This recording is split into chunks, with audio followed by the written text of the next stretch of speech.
বহুত যথেষ্ট গাহৰি খেতিয়কে জানেই। দাদা আচলতে মই আজি দাদাৰ ওচৰত বৰ এটা নিবলৈ আহিছিলোঁ। তো দাদাক মই মানে দুআষাৰমান এনেকৈ মই মোৰ ইউটিউব চেনেলটোলৈ দাদাক স্বাগতম জনাইছোঁ। প্ৰথমবাৰ হয় মই এনেকৈ আচলতে ভিডিঅ' বনাব নোৱাৰোঁ বা এনেকৈ নবনাওঁ, কিন্তু আজি দাদাক আচলতে কিবা মোৰ ছাবস্ক্ৰাইবাৰ বা দাদা বহুতসকলে কৈ আছিলে যে সিদ্ধাৰ্থ দাক দুআষাৰমান কিবা এটা সুধিব, আমি নজনা কথা দুটামান জানিব বিচাৰিছোঁ। তাতে সিদ্ধাৰ্থ দা আজি যোনটো মই বৰটো নিম, বৰটো কেনেকুৱা বা কি আপুনি অলপ যদি কৈ দিলে হয় অলপ ভাল হ'ল হয়। নমস্কাৰ, মই সিদ্ধাৰ্থ শংকৰ কলিতা। মোৰ পৰা এটা বৰ নিবলৈ আহিছে। বৰটো আচলতে F2 বৰ।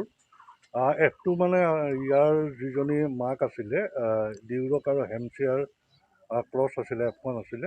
সেই F1 জনীৰ লগত আকৌ ডিউৰকৰ ক্ৰছ কৰা হ'ল, গতিকে F2 বৰ হ'ল।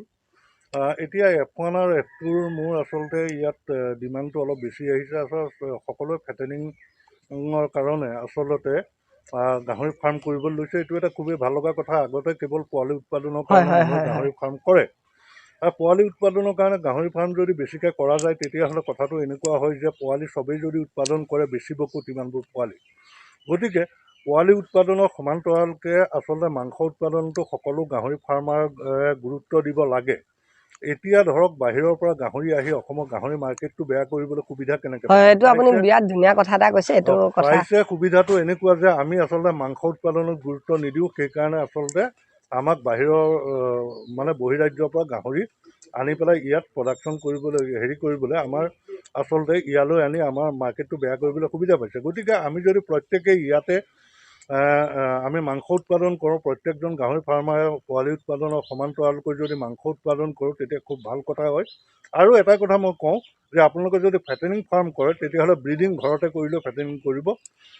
ফেটেনিঙৰ কাৰণে গাহৰি কিনি আনি আপোনালোকে ফেটেনিং কৰিলে আপোনালোকৰ লাভটো খুব কম পৰে। খুব বেছি 3 বা 3.5 হাজাৰমান টকা আপোনালোকৰ লাভ হয়। যদি আপোনালোকে ঘৰতে পোৱালি উৎপাদন কৰি কৰে, তেতিয়াহ'লে আপোনালোকৰ 50% লাভ হ'ব। তাৰমানে আপুনি যদি 22,000 টকাত আপুনি গাহৰিটো বিক্ৰী কৰিব পাৰে, 1 কুইণ্টেল গাহৰিটো আপোনাৰ 11,000 বা 10,000 টকা খৰচ হ'ব। গতিকে আপুনি 10 বা 11,000 টকাকৈ আপোনাৰ লাভ হ'ব। গতিকে ঠিক তেনেধৰণে কৰক। সকলোৱে ফেটেনিং ফাৰ্মৰ ওপৰত গুৰুত্ব দিয়ক। এয়ে মোৰ সকলো গাহৰি খেতিয়কলৈ ক'ব। আৰু এটা দাদা সিদ্ধাৰ্থ দা আপোনাক কথাটো সুধিছোঁ, যোনটো আমাৰ সিফালে মোৰ ঘৰৰ ওচৰৰ বা যোনখিনি আচলতে এই কনচেপ্টটো বগা ক'লা, এইটোৰ ওপৰত আপুনি যদি দুআষাৰমান ক'লে মই ভাল পালোঁ হয়। নহয়, এইটো আচলতে এই বেপাৰী কিছুমানে উলিওৱা কথা। এইটো আচলতে খুব গ্ৰহণযোগ্য কথা নহয়। বগা গাহৰি মাংস বেয়া, ক'লা গাহৰি মাংস ভাল।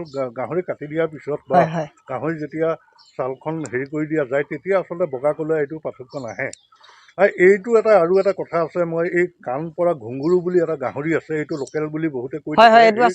গাহৰিটো লোকেল গাহৰি নহয়, এইটো উৎকৃষ্ট মাংসৰ বাবে সুপৰিচিত নহয়। এই গাহৰিটো মাংস আচলতে অস্বাস্থ্যকৰ জেগাত পালিত গাহৰিৰ মাংস খাব নালাগে। তেতিয়া আচলতে তাত বেমাৰৰ কথা আছে, পেলুৰ কথা আছে। ইয়াত যিটো ফাৰ্ম হিচাপে কৰা যায়, তাত ডিৱাৰ্মিং কৰা ব্যৱস্থা কৰা আছে বা এনেকুৱা ধৰণৰ থাকে। গতিকে অস্বাস্থ্যকৰ জেগাত পালিত গাহৰি মাংস খোৱা উচিত নহয়।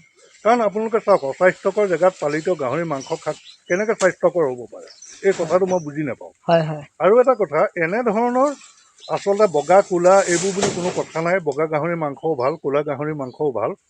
মাংসৰ নাই। এতিয়া ধৰক এক্সটিক যিবোৰ ব্ৰিড আছে, সেইবোৰ ইণ্ডিয়ালৈ আহিছে। অকল ভাল মাংস কোৱালিটিৰ ব্ৰিডবোৰহে আহিছে। ইয়ৰ্কশ্বায়াৰৰ মাংস কোৱালিটি ভাল, হেমশ্বেয়াৰৰ মাংস কোৱালিটি ভাল। আৰু হেমশ্বেয়াৰ বুলি ক'লে ইয়াত যিটো HDK 75, বহুতে পিয়'ৰ হেমশ্বেয়াৰ বিচাৰি থাকে। পিয়'ৰ আমাৰ অসমত নাই। মই এই ভিডিঅ'টোৰ জৰিয়তে আপোনালোককো কৈ দিছোঁ যে পিয়'ৰ হেমশ্বেয়াৰ অসমত নাই। অসমত আছে HDK 75। গতিকে HDK 75 এইটো অসমৰ কাৰণে পিয়'ৰ। আৰু এই ব্ৰিডটো আপোনালোকে পুহিব লাগে এটা কাৰণেই, এই ব্ৰিডটো এটা চিনথেটিক ব্ৰিড। অসমৰ যিটো ইণ্ডিজিনিয়াছ গাহৰি, দোম গাহৰি, এই দোম গাহৰিটোৰ 25% আৰু ব্ৰিটিছ হেমশ্বেয়াৰ আপোনাৰ 75% লৈ এই ব্ৰিডটো তৈয়াৰ কৰা হৈছে। গতিকে এই ব্ৰিডটো আমাৰ খানাপাৰাই তৈয়াৰ কৰিছে। HDK 75 মানে হেমশ্বেয়াৰ দেশী খানাপাৰা। গতিকে এই ব্ৰিডটো আপোনালোকে পালন কৰিব পাৰে। এইটো খুব এটা ভাল ব্ৰিড আৰু মাংসৰ কোৱালিটিও ইয়াৰ ভাল। মোৰ ভিডিঅ'টোত আপুনি বহুত ধুনীয়াকৈ কথাকেইটা আচলতে আপুনি মানে ধুনীয়াকৈ খুব ধুনীয়াকৈ কথাকেইটা কৈ দিলে। বহুত ভাল লাগিলে মোৰ ভিডিঅ'ত আপুনি কথাকেইটা ইমান ধুনীয়াকৈ কৈ দিলে। মই নিশ্চয় আশা থাকিলে যোনসকল মোৰ ছাবস্ক্ৰাইবাৰ ভিউৱাৰ্ছসকলে চাব, তেখেতসকলে যাতে এই কথাটো মানে বুজি পায়, সেইটোৱে ইমানখিনি আশা ৰাখিলোঁ। ধন্যবাদ। হয় হয় আৰু মানে সকলোৱে গাহৰি পালনৰ কাৰণে আগ্ৰহী হৈ উঠক। এতিয়া আচলতে বহিৰাজ্যত কৰ্মসূত্ৰে থকা বহুতো ছাবস্ক্ৰাইবাৰ বন্ধু মোৰ, তেওঁলোকে মোৰ ভিডিঅ' চাই এতিয়া আহিছে ইয়ালৈ। বহুতে ৰহাত এজন ধননাথ বুলি এজনে তেওঁ ফাৰ্ম অলৰেডি বনাই পেলালে, তেওঁ বহিৰাজ্যত কৰ্মসূত্ৰে আছিল, ঠিক তেনেকৈ বহুতো আহিছে। এইটো এটা খুব ভাল লগা খবৰ। সকলো আহক, সকলো আগবাঢ়ি আহক, সকলোৱে কাটিং ফাৰ্মৰ ওপৰত গুৰুত্ব দিয়ক। মোৰ শুভকামনা সদায়। হয় হয় হয় ধন্যবাদ। আচলতে গৰুটো উঠাই দিলে গাড়ীত। গৰুটো বিৰাট ধুনীয়া বাৰুতে, মোৰ বিৰাট পচন্দৰ। বহুত ৰ'দ দিছে, এই ৰ'দৰ কাৰণে অলপ পানী মাৰি দিবলগীয়া হ'ব নেকি ইয়াত। গাহৰিটো যাতে অলপ ব্যস্ত হৈ থাকে, সেইটো কাৰণে তলত এনেকৈ কিবা কিবি তামোলৰ ঢকুৱা চকুৱা এনেকৈ দি দিয়া হৈছে, কি খাই ইয়াত ব্যস্ত হৈ থাকিব ধুনীয়াকৈ। ইটাখোলা পাই গ'লোঁ, আহি পেলাই ভাবিছোঁ ধুনীয়াকৈ কিবা এটা খাই লওঁ। তিনিটা আহিছোঁ, এজন দাদা, মোৰ গাহৰি আনিবলৈ গ'লে দাদাই আহে, আৰু ইফালে আছে এইটো দাদা পিতিদা। আমি তিনিটাই ধুনীয়াকৈ কিবা এটা খাই লওঁ, পেটটো ভৰাই লৈ পেলাই। আহোঁতে মানে নৰখাওঁ, যিহেতুকে বহুত গৰম, আকৌ গাহৰিটোও কষ্ট হ'ব। তো এই হোটেলত ৰখিছোঁ, এতিয়া 1টামান বাজিছে, এতিয়া কিবা এটা ধুনীয়াকৈ খাই লওঁ।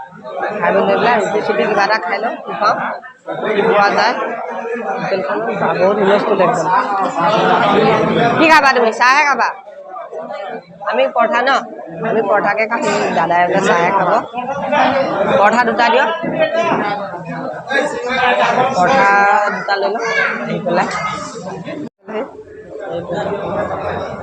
চিংৰা খাইছে, চিংৰা এটাও খালে, চিংৰাও খাইছে, পৰঠাও খাইছে। কিন্তু মই চিংৰা খালে মোৰ গেছ হয়, সেইকাৰণে পৰঠাকে খাইছোঁ। পৰঠাটো আহি পাই গ'ল, কেনেকুৱা লাগে ৰখক খাবলৈ চাই পেলাই। ভালেই, বেয়া নহয় বাৰু। পৰঠাখনো ভালেই, কিন্তু পৰঠাখন ঠাণ্ডা। গাড়ীত ধুনীয়াকৈ বহি লওঁ। এইজন মেইন মানুহ, এইটো এটা গাহৰি আনিবলগীয়া হ'লে এই দাদাজনে যায় দেই। আৰু এইটো এজন দাদা, আমিকেইটা গাহৰি আনিবলগীয়া হ'লে আমি কেইজনে যাওঁ। মই আচলতে এনেই ইমান অহা নহয়, কিন্তু গাহৰিৰ কাৰণে বহুত এনেকৈ য'ত ত'ত জেগাত গৈ থকা হয় গাহৰিৰ কাৰণে। এনেই কিন্তু বেলেগ ক্ষেত্ৰত মানে এনেকৈ ইমান ফুৰা কৰা যোৱা নহয়।